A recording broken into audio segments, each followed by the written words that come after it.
제 뱃속의 생명을 지우고 싶었습니다. 이런 생각을 하는 저를 이해해 주실 수 있으시겠어요? 축하합니다. 엄마가 되셨어요. 의사의 축하 인사는 저에게 두려움이었습니다. 축복이 아니었습니다. 그날 산부인과 진료실에서 의사의 말을 들은 후 저는 한참 동안 아무 말도 하지 못했습니다. 진단서 위에 적힌 임신 7주라는 숫자가 제게는 축복이 아니라 두려움이었습니다. 아직 결혼도 하지 않았고 부모님도 이 사실을 알지 못했고 무엇보다 저는 이 아이를 책임질 자신이 없었습니다. 그날 밤 병원에서 돌아오는 길 정류장에서 버스를 기다리며 제 머릿속에는 같은 문장이 계속 맴돌았습니다. 지우는 게 낫지 않을까? 말 그대로 없던 일로 돌리는 것. 그게 가장 현명한 선택처럼 느껴졌습니다. 마치 이 아이를 낳는 것은 제 인생을 포기하는 일 같았기 때문입니다. 그날 밤 저는 침대에 누워 휴대폰으로 초기 낙태 방법이라는 키워드를 검색했습니다. 관련 기사와 정보가 화면을 채우는 동안 제 눈에서는 뜨거운 눈물이 흘렀습니다. 도대체 나는 왜 이러고 있는 걸까? 그때 오랜만에 책상 위에 놓인 먼지 낀 성경책이 눈에 들어왔습니다. 그 순간 제 마음속 깊은 곳에서 조용한 한 문장이 들려온 것 같았습니다. 그 아이는 내가 보낸 생명이다. 사실 저는 오래전부터 하나님과 멀어져 있었습니다. 어릴 적에는 주일학교도 다니고 찬양도 좋아했지만 청소년기를 지나며 점점 교회와 멀어졌습니다. 하나님이 정말 계시기나 할까? 왜 내 기도는 들어주지 않지? 어차피 내 삶은 내가 책임져야 해. 이런 생각들이 마음 한구석을 차지하고 있었고, 시간이 지날수록 예배는 부담이 되었고, 기도는 습관이 아닌 잊혀진 일이 되어버렸습니다. 그 무렵 사람들에게 받은 상처도 많았습니다. 가족 사이의 갈등, 연인과의 아픈 이별, 누군가의 무심한 말 한마디, 그런 것들이 조금씩 마음을 굳게 만들었습니다. 약해지면 안 돼. 울면 안 돼. 버텨야 돼. 그렇게 살아왔습니다. 그런데 지금 제 안에 또 다른 생명이 생겼다는 사실 앞에 저는 완전히 무너지고 말았습니다. 버틸 힘도 없고 결정할 용기도 없고 무엇보다 아무에게도 말할 수 없는 이 상황이 너무나 무서웠습니다. 그날 밤 성경책을 한참 동안 바라보다가 저는 아주 작게 속삭이듯 기도했습니다. 하나님, 저 정말 어떻게 해야 할지 모르겠어요. 이 생명 정말 제가 감당할 수 있는 건가요? 아무런 응답도 들리지 않았지만 눈물이 멈추지 않았습니다. 그 눈물이 어쩌면 제가 다시 하나님을 향해 돌아가기 시작한 첫걸음이었는지도 모릅니다. 며칠이 지나도 결정을 내릴 수 없었습니다.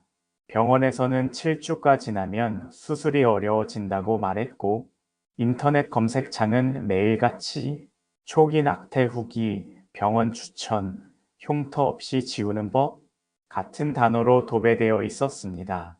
하지만 이상하게도 제 손은 끝내 예약 버튼을 누르지 못했습니다. 그럴 때마다 책상 위 성경책이 계속 눈에 밝혔고 그 아이는 내가 보낸 생명이다. 그 말이 메아리처럼 마음속에서 울렸습니다. 이건 내 인생인데 이 아이 때문에 모든 걸 잃을 수도 있어. 아직 아무것도 준비 안 됐는데 그렇게 변명과 이유들을 쌓아가며 스스로를 설득하려 했지만 밤이 되면 여전히 눈물이 흘렀습니다. 그 누구에게도 말하지 못했습니다. 가족에게도 친구에게도 심지어 가장 친하던 사람에게조차 이 상황을 고백할 수 없었습니다. 저는 스스로를 사라져야 할 존재라고 여기기 시작했습니다. 어느 날 밤 모든 걸 끝내고 싶다는 생각까지 들었습니다. 차라리 나도 이 아이도 아무 흔적 없이 사라지면 그게 더 나을 수도 있다는 어두운 생각이 저를 깊이 집어삼켰습니다. 그때였습니다. 갑자기 핸드폰에서 꺼져 있던 말씀 앱이 켜졌고 화면에 한 구절이 떴습니다. 내가 너를 모태에 짓기 전에 너를 알았고 네가 배에서 나오기 전에 너를 성별하였고. 예레미야 1장 5절. 순간 온몸에 소름이 돋았습니다. 그 말씀이 마치 제게 너만 사랑받는 존재가 아니라 내 뱃속 아이도 내가 아는 생명이다 라고 말씀하시는 것 같았습니다. 저는 핸드폰을 꾹 쥔 채 오열하고 말았습니다. 그날 하나님의 침묵은 작은 신호로 제게 다가오고 있었습니다. 그날 이후 저는 며칠 동안 출근도 통화도 약속도 하지 않았습니다. 하루 종일 집 안에 틀어박혀 조용히 기도하고 말씀을 붙들었습니다. 처음으로 진심을 다해 하나님께 물었습니다. 하나님, 이 아이를 낳아야 하나요? 아니면 그냥 조용히 사라지게 해야 하나요? 그 기도에 명확한 답이 들린 건 아니었습니다. 하지만 기도할수록 마음속 평안이 커졌습니다. 혼자가 아니라는 느낌, 누군가 내 속에 계신 이 생명을 먼저 알고 먼저 품고 계셨다는 믿음. 그 평안 속에서 저는 처음으로 이 아이가 누구인지를 생각하게 되었습니다. 그날 밤 꿈을 꾸었습니다. 햇살 가득한 풀밭 위에 작은 아이가 저를 향해 달려오는 모습이었습니다. 그 아이는 환하게 웃고 있었고 어딘가 낯익은 듯 따뜻한 눈빛이었습니다. 그리고 아이가 제 손을 꼭 잡으며 이렇게 말했습니다. 엄마, 나 예준이야. 꿈에서 깬 후에도 그 이름이 머릿속을 떠나지 않았습니다. 예준이. 뜻을 찾아보니 얘는 예쁠 예, 주는 준비할 준. 하나님이 예비하신 귀한 존재라는 의미를 담을 수 있었습니다. 그 순간 저는 확신했습니다. 이 아이는 우연히 생긴 생명이 아니라 하나님이 내게 맡기신 그리고 이름까지 허락하신 하나님의 작품이라는 걸요. 그날 저는 병원에 전화를 걸었습니다. 예약을 취소했습니다. 그리고 조용히 성경책 옆에 작은 메모지를 꺼내 이름을 또박또박 적었습니다. 예준아, 넌 하나님의 아들이야. 엄마는 널 사랑해. 그리고 끝까지 지킬게. 너 미쳤니? 이 말은 제가 임신 사실을 털어놓았을 때 가장 많이 들었던 반응이었습니다. 가족은 처음엔 말을 잇지 못했고, 곧이어 아버지는 분노했고, 어머니는 울먹이며 말렸습니다. 어떻게 책임지려고 그래? 넌 지금 너 하나 건사하기도 힘든 애잖아. 그냥 지금이라도 생각 다시 해봐. 모든 말이 칼처럼 가슴을 찔렀습니다. 하지만 저는 조용히 고개를 숙이고 속으로 예준이의 이름을 불렀습니다. 예준아, 넌 포기할 수 없어. 직장에서도 상황은 녹록지 않았습니다. 팀장은 대놓고 말했습니다. 지금 이 시기에 출산? 승진은 물 건너갔다고 봐야지. 어느 날엔 동료들이 제가 없는 줄 알고 제 뒷담화를 나누는 걸 듣고 말았습니다. 불쌍해, 인생 망쳤네. 애 아빠는 누군지도 말 안 한다며? 결국 애한테도 불행만 줄 텐데. 모든 말들이 사실은 아니지만 저는 아무 대꾸도 할 수 없었습니다. 가만히 책상에 앉아 눈물이 떨어지지 않게 고개를 들고만 있었습니다. 하지만 그런 날에도 퇴근 후 집에 돌아와 침대에 누워 배를 만지며 이름을 속삭였습니다. 예준아, 엄마가 끝까지 너 지켜줄게. 너는 하나님의 사랑받는 아들이니까. 그 짧은 고백이 세상의 모든 소음보다 더 크게 제 마음에 울렸습니다. 그리고 저는 깨달았습니다. 하나님은 이 아이를 지키시기 위해 내 안의 연약함까지도 일으켜 세우고 계시다는 걸. 출산일이 다가올수록 저는 한없이 약해졌습니다.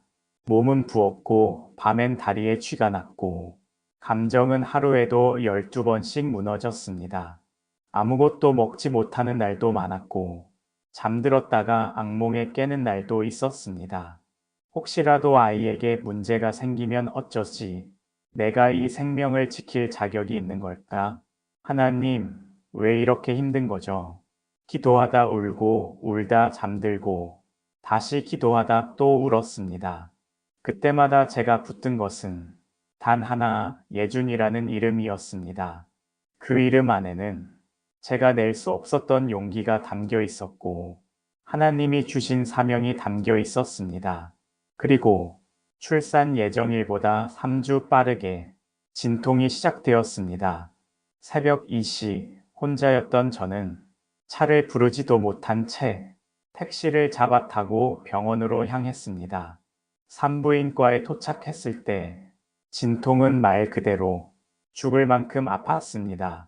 저는 분만대 위에서 입술을 깨물며 이렇게 기도했습니다. 하나님 살려주세요. 그리고 예준이 꼭 지켜주세요. 지금 이 아이는 제 생명의 전부예요. 수술실 안은 차가웠지만 제 눈에는 눈물이, 제 마음에는 찬양 한 줄이 맴돌았습니다. 내가 너를 지명하여 불렀나니 너는 내 것이라.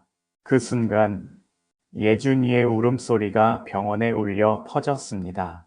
작고 힘찬 그 울음은 하나님의 대답처럼 들렸습니다.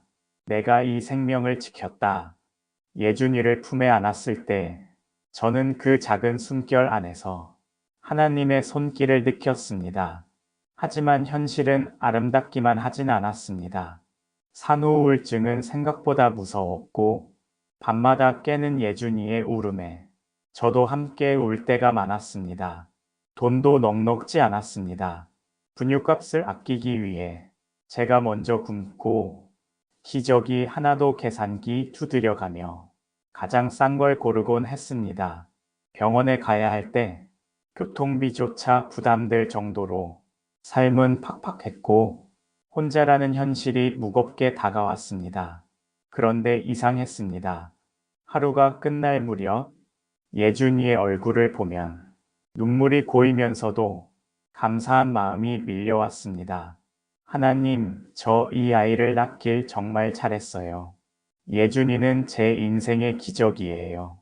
예준이는 점점 자랐고 저를 볼 때마다 엄마하고 웃었습니다. 그 웃음 하나에 저는 온몸의 피로가 녹아내리는 걸 느꼈습니다. 무엇보다 놀라웠던 건 아이를 키우며 제가 하나님의 마음을 조금씩 알게 되었다는 겁니다. 밤새 울어도 미워할 수 없고 말썽을 부려도 여전히 품게 되는 마음. 그게 바로 하나님이 저를 향해 가지셨던 그 사랑이라는 걸 깨달았습니다. 예준이를 통해 저는 다시 하나님 품으로 돌아가고 있었습니다. 예준이가 태어난 지 어느덧 1년이 되었습니다. 주변에서는 돌잔치를 해야 한다고 사진관도 예약하고 식당도 잡아야 한다고 했습니다. 하지만 저는 조용히 작은 예배를 준비했습니다. 어렵게 구한 꽃다발 하나, 직접 만든 예준이의 생일 케이크, 그리고 헌금 봉투 하나, 예준이가 태어난 그 날처럼 하나님 앞에 무릎을 꿇었습니다. 주님, 감사합니다.